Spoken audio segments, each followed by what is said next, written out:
Wow. YouTube. Yeah. Do some stuff.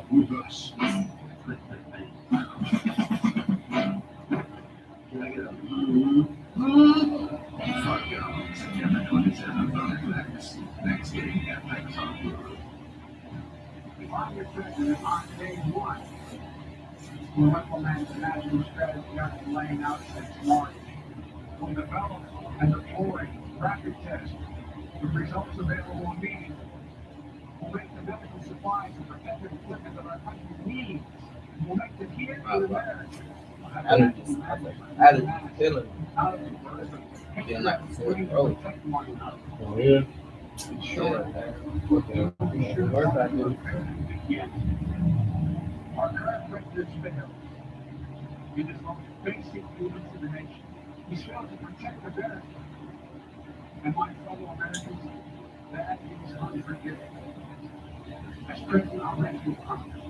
We're gonna finish it off.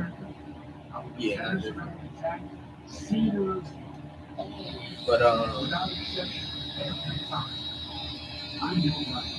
But they cut like the loop. UFC Live is brought to you by Not over. Yeah. Above and Beyond. Saturday night on ESPN Plus, the time for talk is over with Colby Covington and Tyron Woodley battle in the main event plus Cowboy Cerrone and Nico Price in the speedy return of the Summer Thomas prospect Hamzat Chimaev. Main card coming your way at 8 Eastern, 5 Pacific. On ESPN Plus on Saturday night. Ain't no Jimmy Butler about to be here. Brent Fitzgerald, who is Hall of Famer, Rashad Evans. All right, the news of the week for the UFC is that there is a new lightweight contender. It continues to be an embarrassment of riches at 155 pounds. The UFC has signed Michael Chandler. He's a champion outside the octagon. He wants to prove that he's the best lightweight in the world. He may have that chance. Your thoughts on the sign? Yeah, I think it's a great acquisition by the UFC. I mean, we talk about constant progression and Michael Chandler. This guy, he's one of the first guys coming to the gym before training, the last guy to leave. He takes it very serious, and he's absolutely got it. One of the most athletic guys I ever see. Just flat, flips all over the place, and really just one of those guys who can just tour the India when it comes to striking, when it comes to boxing, when it comes to wrestling. He has all the skill sets to really make a big impact on the first fight. For me, they ain't got no backup fighters. UFC 254 will go down at Fight Island. Brian already see it. Already. Brian Brian like no KD or that? You know he's in the ring right now. You need to jump right in there and get an opportunity to fight the best. They're never going crazy, but they're really not against If you get someone guard that white boy. He had him at 16 points all season and lost like 3-1 in the series. They were not like they got somebody to clamp that boy. The Clippers didn't have nobody to clamp up Joker. He's bigger than all of that. He's not bigger than nobody in the make. Davis is bigger. Like our big man. He's bigger than him. And Brian. I like what Cowboy is right now. Cowboy is in a place where he's feeling himself, he's having fun. Cowboy's in this place is very and people price him out. Capitalize it. They said People had time. All underdog there. He was getting on there. Cowboys run like there. Now, 5 rounds. Kobe Covington, Tyron Woodley. This is a tough one. I like Kobe Covington in this one. I think this fight is on pace, and I think the Tyron has a hard time matching Kobe's pace. All right, so Kobe Covington has a favor over Tyron Woodley. Looking to get back in the winner's circle. If you want more on this fight card and why wouldn't you? Head to ESPN Plus. Rashad and I are with you for the full ESPN Plus pre-show, and we will get you ready for Saturday night. So thanks for watching UFC Live on ESPN2. Colby Covington, a sizable favorite against Tyron Woodley. It's the fight we have wanted to see. It goes down on Saturday night.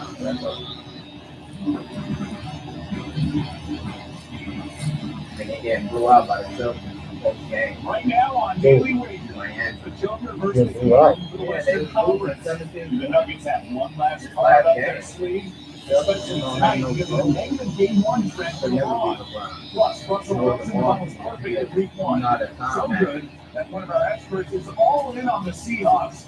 Should you strike now on Seattle to win it all? And the weekend is here. What better way to celebrate than with 3 NFL plays from the Hammer? And we'll tell you right now, it's time to strike on the Cowboys point spread. Huge sports weekend upon us, including the UFC. We'll break that down with the main event. Brett, the promoter's going to join me in a little bit. I am Justin here in this daily wager. Hey, what if I told you that 98% of the money on one NFL game is on one team? The spread is only a half point. We'll get to all of that. But let's start in the association. Game one of the Western Conference Finals. The Nuggets gave the first team to overcome a 3-1 deficit. And they finally played that. Also, on top of that, Lakers and Nuggets. 1 week ago, Denver was first game. 50-1 to win it all, and that's we're coming back to 3-1.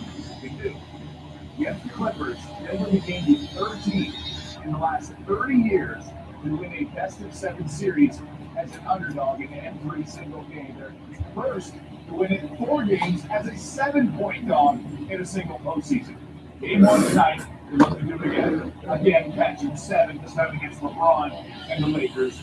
Total is 210. All right, so this is where we stand in terms of winning the series. The Lakers left minus $6. It was around 500 when it opened.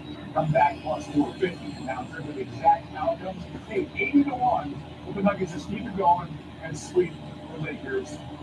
Lakers plus 525 to win in 7. All right, here with Joe Fortenbaugh, Preston Johnson standing by. Preston, we'll start with you. What are your overall expectations in this series? So I had predicted the Lakers to win the series 85.6% of the time. That equates to about minus 600, which is the exact price we're getting from Caesars right now. They haven't moved up towards that number. I will be honest, so when you look at my series breakdown, you know, the most common are both going to be Lakers winning 4-1. Sweep 4-0 will be the next more frequent result. I had to do quite a bit to get this down. You have to respect what Denver has done, especially once again, Gary Harris got in the middle of that round against Utah Jazz, down 3-1. And the defense that he's provided, moving Jeremy Grant to a starter, we adjusted Michael Boone finally made it in the second half, and we're down double digits to Utah. Now 1-3 in the series, same like the Clippers series. He finally started making adjustments to the Donovan Mitchell pick and roll. I upgraded their coaching, I upgraded the player evaluation for Gary Harris and Jeremy Grant. Otherwise, this would be minus 900 in my opinion. So I've really given Denver the benefit of what we've seen. I've tried to make this as cheap as possible on my end as far as the model is concerned. And it's still minus 600. So if you can find minus 500 out there still, I actually think that's cheap. Probably worth the bet, to be completely honest. And as much as we want to be fair to Denver, Lakers only lost 1 game in each of the first 2 series. They've been pretty dominant as well. What about you, Phil? First of all, happy Friday. It's nice to see you. Thank you for having me in. I want to believe. I want to build the case. Denver's been a really fun story. Sports comes with it. The big distinction between what they just went through and what they're about to do. Utah and the Clippers are 2 franchises that can't close. They saw that on display. Utah's won 2 playoff series in the last 10 years. The Clippers have never made it to the Western Conference Finals. Now they're just so happy. The soft team. You put lipstick on a pig by signing Kawhi Leonard and Paul George, but they had their issues in the bubble. I mean, that was more the story. If Miami sees one Miami fan, they're going to be back in the championship game. Sure. And there was a lot that everyone had to go through. The Lakers are not that great. The Lakers have faced minimal adversity and then they put their foot down. They lost game 1. They came back to all the hurricanes are in the They never let the Rockets take on after that first game. That's the thing. Denver's needed other teams to make big mistakes. I don't see the Lakers making those types of mistakes in this series. So I'm with Preston. I don't think it's a sweep. Denver's going to show up with this thing. But 5 games, maybe that's probably right on that. Yeah, I know. As much as I want to be kind of like give Denver its credit because they're a good team. Studded Jokic, who was the best player in the last round. Not a sweep. I don't know. But they're going to get one? We've praised him so much for overcoming so much with such a been supporting cast. Now he has Anthony Davis, who did even better this year. Rondo's playing like playoff Rondo. Finally, bubble Rondo in that first game. Playoff Rondo is back. High IQ basket game. They are. This is what happened when you get a good supporting cast like we saw in the Warriors. Take a look at game 1. Tickets and money pretty even at Caesars. I always find these traffic almost just as much as the lopsided Pac-Man. ones. 55% of tickets, 55% of the tickets on the Nuggets, but just 49% of the money. They got half and half cookie there. Right. 9-7. All right, let's bring in Jordan Schultz now. Jordan, you've been impressed with the Lakers all postseason, particularly their defense. You talked about it throughout the postseason. How do you see them matching up here with the Nuggets? I think really well. They were going to have a lot of issues, and I'll just start with Anthony Davis. It's the reason why I like the Lakers tonight as well as in the series. He's one of the best defensive players in the league, but he will neutralize or at least bother Nikola Jokic. And then you think about the D as well as power, a lot of size that the Clippers frankly didn't have. And Davis is also shooting 65% true shooting in the playoffs, which is outstanding. He's been tremendous basically the entire postseason run. And you think about LeBron, and the greatest he's been in the past. This is the best The Nuggets beat the Lakers. They taking it all away. Yeah. At that point, they came to stop. They came to stop. 38, 16, and 12. That's outstanding. That's beyond word special. So I love the Lakers. It starts with the defense, and obviously LeBron's going to make a massive difference on the offensive side. Yeah, you mentioned Anthony Davis defensively. He was a finalist for Defensive Player of the Year. Joe and I are going to talk about it later and how that might impact Nikola Jokic's player props coming up. All right, more from Jordan in a little bit. This is just a fascinating kind of trend we continue to talk about. LeBron struggles out of the gates in each playoff series. His last 7 series openers, he's 1-6 straight up, 0-4 outright when he's been favored. And it's just remarkable. And the other time, he needed overtime to come back from the Raptors down double digits. Of course, that was the only time I bet against him in those series openers. I scalped out of it. But this is, it's not, they say in PTI, is it something or nothing? We say trend or trap, because it's certainly a trend. Now, is it a legitimate trend, or is this a betting trap, if you will? All right, Joe, what do you make of this? There's something there, right? But we said the same thing about the Saints and the Buccaneers last week. The Saints, they break late in week 1, and then they went out and they hammered Tampa Bay. They did exactly what they needed to do. I'm not making a lot of this. Here's what I'm going to do. I'm going to play the under on this. That's exactly what I'm going to do. I think that is where the value lies. You've looked in those 2 game ones that they've lost. They've also come out and they haven't shot very well. These are 2 very good defenses. These are 2 teams that have gotten better at defensive rating, and their pace metrics have dropped off as the playoffs have gone on. Translation, slow, methodical, half-court basketball. I think there's value there. But the numbers were plummeting. The quote saying for Steve, someone leaked the information that I was thinking this. I was just kidding, obviously. Down to 210, but that's what I'm thinking. And LeBron James, do you really want to bet against him here? Do we want to look at this and say, well, he didn't play well in game 1 against Portland or against Houston, so now all of a sudden it's not going to happen against Denver? I don't know. Remember, we saw Denver come out and stink in game 1 of the last series because they were out of gas. Maybe something like that happens. I like your underplay, but in terms of the trend versus trap, I do think there is something. LeBron is such a cerebral player. He wants to kind of figure out how teams are planning to play his team. Scouting, it's like early, like a heavyweight fight or any boxing match, letting the early rounds kind of feel it out. And I do think it's a little bit of not playing awesome, but if the team is successful, then they're going to try that, and there's adjustments along the way throughout the series. Preston, let's bring it. Obviously, you have your numbers to crunch throughout all this. What do you make of this trend or trap here with LeBron in game 1 struggling out the gate?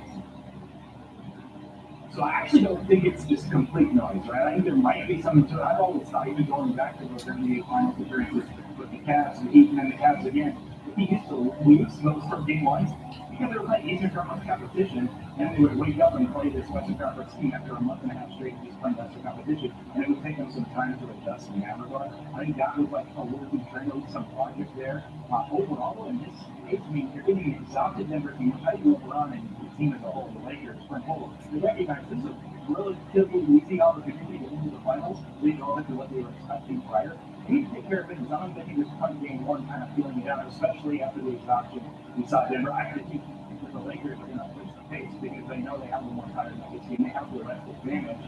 And my numbers, I project 213, so 210 is a little long, actually. Disagree with Joe. I like the over. That's my play to get one. All right, so we see some movement on the total here on the over. Now that it's come down, you like it as well. All right, more from Preston. Coming up, let's hit the NFL now, what we like to call the wager wire. Keep an eye on some marquee injury updates. We have guys like Schefter and everyone tracking them.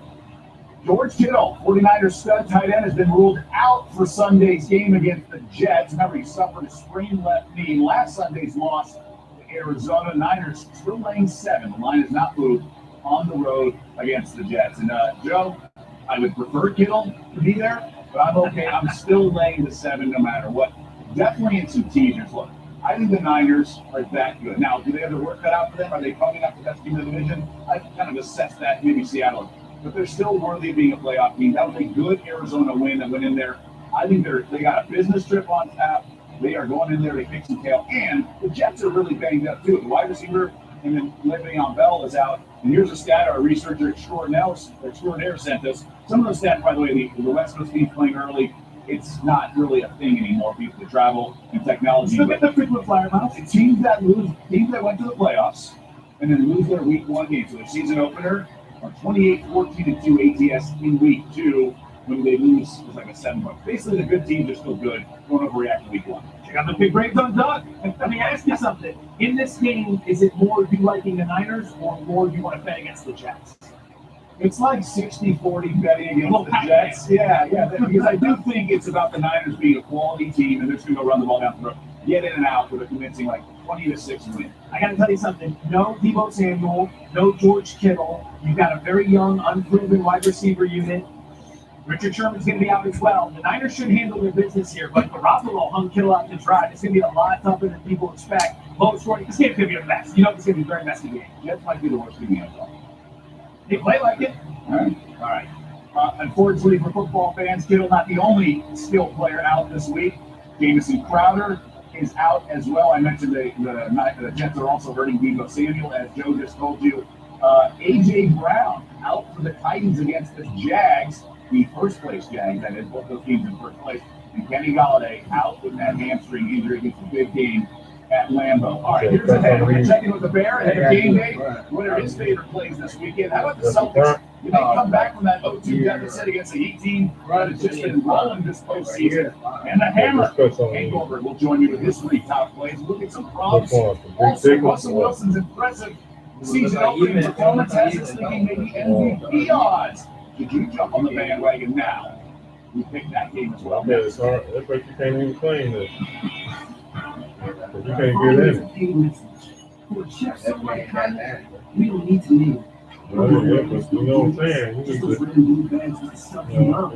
If you're not cleaning it, It's a 3-sided it's not crunch. going to be healthy. When our name's on the tip of your tongue, shake it. You can't. It's impossible to clean the hair like this. Crunchy thing. Yeah, it's just like, you know, a dog that hasn't had a wash. I have a dog. You got allergies right now? Yeah. What you taking? Some allergy pills. What kind? I don't know. Businesses are adapting to new ways of working. And innovation is at the heart. So you Horizon 5G Ultra Wide is the fastest if you find a stray dog that hasn't washed, to 25 times today's 4G never had a wash, Its massive capacity in ultra it's all wide messed up. is That's offered how by it go here. parts of select cities around the country, which means businesses both large and small can innovate like never before.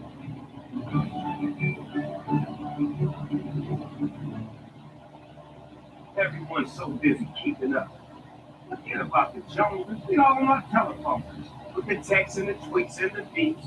What he said, she said, can't even follow the thread. Down the hole, we all go. Me, I like keeping up too. With my corona and my attitude. That's the fine life, baby.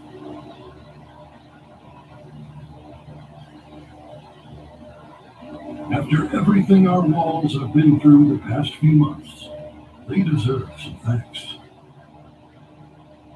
They deserve Benjamin Moore.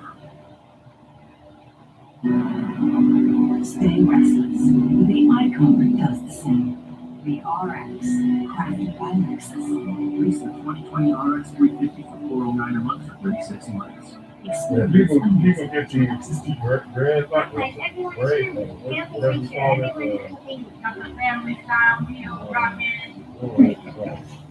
If people do it because they think that it's less work. Less maintenance. That's what you think? I learned it. I don't do nothing to my hair.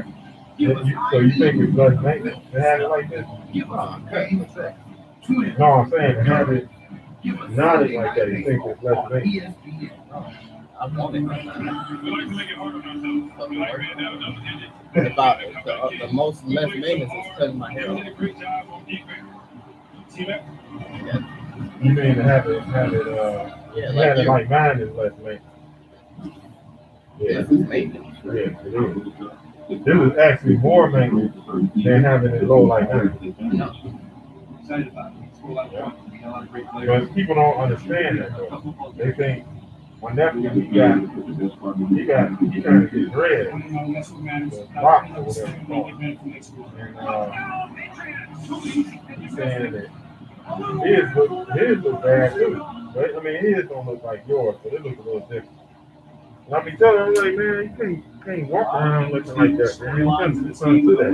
You know, and it's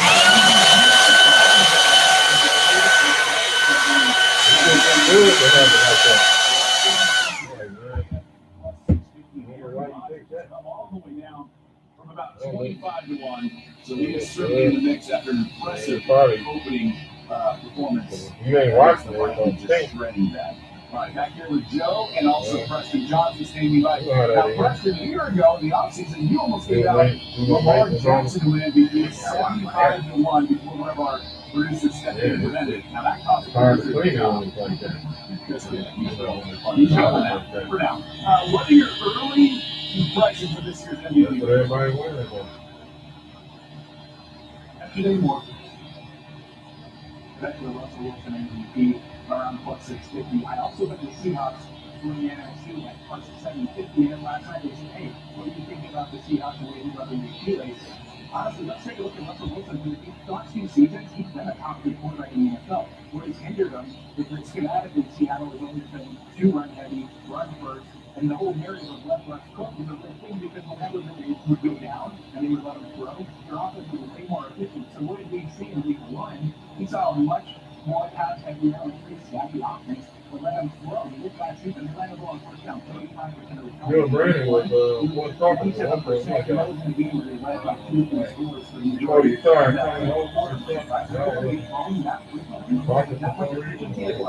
Numbers are going up there, and the things that the market is Somehow before that. You're wrong telling you what that. with you and still making a playoff. I thought that They take care of business against the Pats this week. I'm giving it hand on you. I don't think they take care of business. They just started coming through. No, I ain't had no problem with him. I don't know. He weird, man. You know him. Russell Wilson is the Seahawks. Bill Belichick said, I mean, it's like emotional dude. 31 of 35 passing. You don't just have to bail you out in the fourth quarter. You're allowed to use him early in the game, too. You know, you got your eye on MVP as well. This is what I'm calling take insurance. Aaron Rodgers 14-1. I ran my mouth quite recklessly about the Green Bay Packers all summer long, predicting regression, talking about how Rodgers is 36, his numbers are down, and then he goes out and he absolutely annihilates the Minnesota Vikings. Here's a tape, check it. 72% completions. Look at that dime. Look at this. It's superhuman. A lot of open guys, too. Superhuman. Minnesota's running around there terrible. 72%, 364 yards, 14 no picks. Here's how this is going to play. He has an amazing season. I'm going to look like an idiot. So I'll bet Rodgers to win the MVP. And I look like a fool. Well, now it's slower, so nobody will. Take insurance. Prior to There's no even money on this thing. I think those Bucks, they could end up being great. He loses to Russell Wilson, and I'm out. These are 2 quarterbacks we talked about in the summer when we did some YouTube stuff about the track and odds for both guys. Honestly, a big game. Preston alluded to it. What you trying to do? You say you trying to start the whole thing? New England game. I find myself liking the New England Patriots here. I think I do. Few reasons. Number one, I remember talking to a bookmaker 6-7 years ago when I was living here about Seattle's home field advantage. I just did it today. Remember the Legion of Boom used to just The arm business? the best in the business. No, I work Monday for a nights, company, Thursday but I'm nights, just Sunday saying, I'm nights, whatever the not situation may be. doing this. He told me that sometimes You like that? there could be worth up to 6 points for my baby.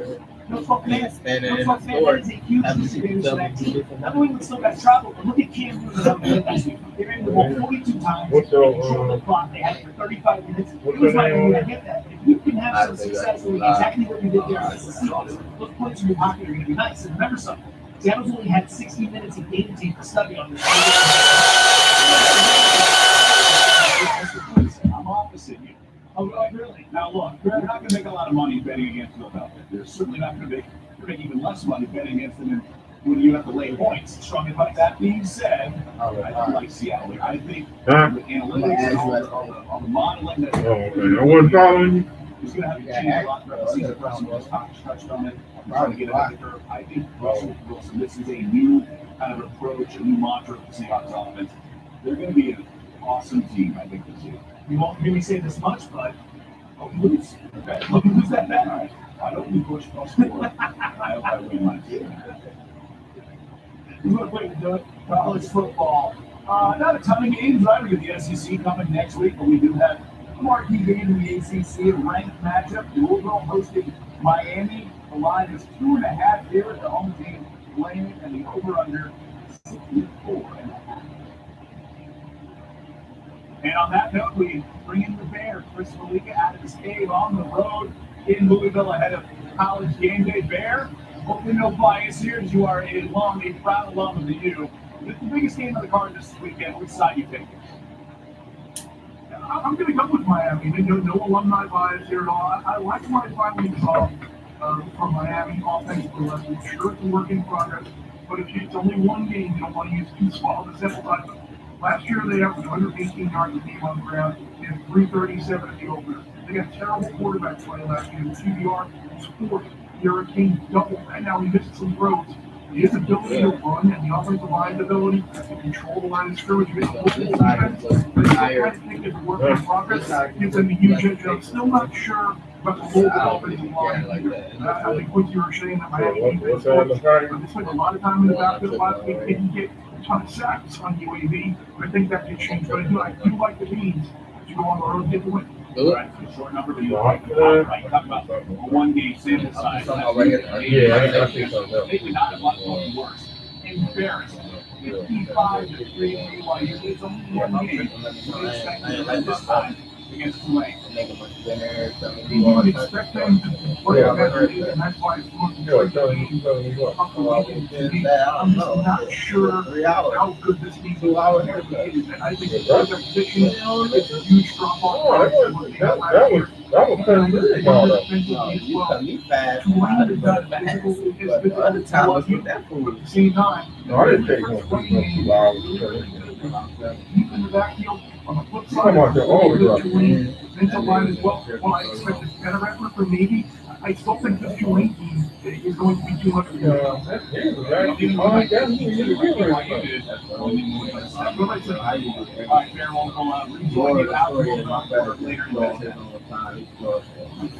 We also got to talk about the Eastern Conference Finals. Thursday just over. The Heat dominating up 2-0, right? Dominating as close as they made. With the Celtics having chops come back, and Gordon Hayward potentially returning. We'll check in with the questions Matt Bottle said. And a 5-2 last night in best bets. We're going to go into the weekend strong. When I came to the U.S., I was my family. Now I got 15 I had several. When the pandemic hit, I was really scared about who's going to do that. The whole lot. When I fight a nigga, me and my older bro, yeah, we tough, but never fist fight. Y'all tough?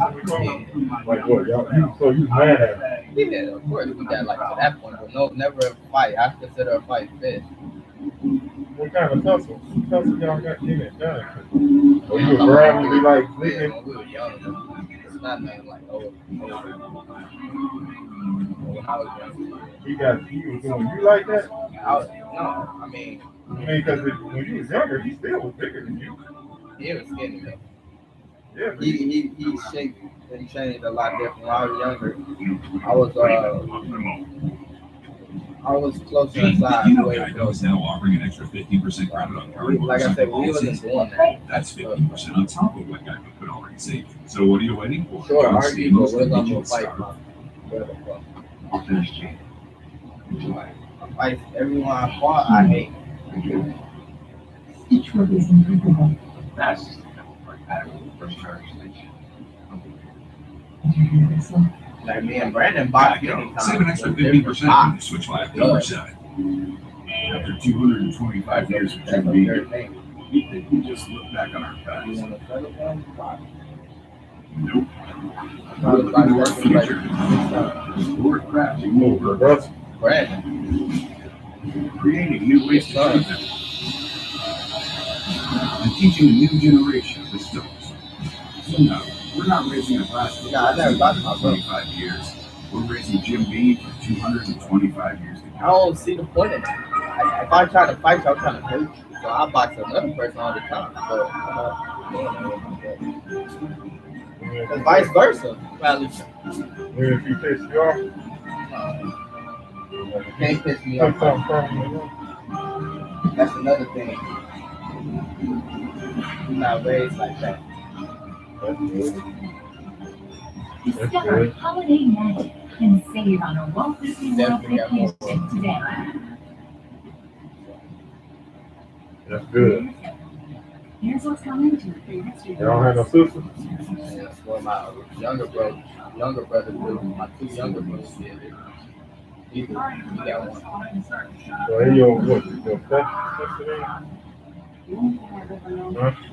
I wouldn't say that, but he is my Well, brother. if they your brother sister, yeah, they your His dad, I ain't got no time. But if they your brother, they're your brother. Right? Yeah, So that's what I get. they brother, your brother from your mother, right? Yeah, all my brothers. Okay, so then if your brother had a sister from another dad, then that makes them your half sister. Either way you want to look at it, it's the same thing. I got a little sister. I had a little sister. She died, but she had a different dad. Yeah, what's this another one? Yeah. Yeah, I was gonna say 30. Huh? Oh, I'm trolling. Oh, for real?